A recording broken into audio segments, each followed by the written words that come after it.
Hoi allemaal, ik ben Polina uit Ukraine. Today we're going to talk about PRP/PRF treatment. These are treatments that use your own blood to boost resources of your body and to regenerate your tissues. So the treatment takes from 30 to 40 minutes, and we start with taking your blood and put it in a centrifuge. And it divides basically your blood on two fractions, red blood cells and PRP. That contains a lot of platelets. And those platelets, they start the process of regeneration. There is a course of 4 treatments with interval of 3 to 4 weeks in between.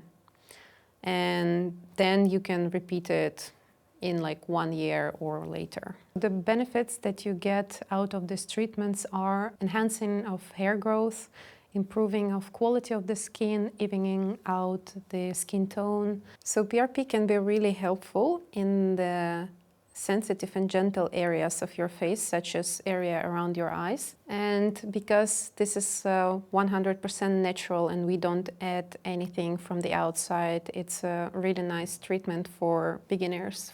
In fact, our body already has all the resources. Our body is really powerful. Регенеративна спроможність in Ukrainian. What keeps me young? It's a combination of approaches: sleep, diet, exercise, and a bit of Botox and PRP.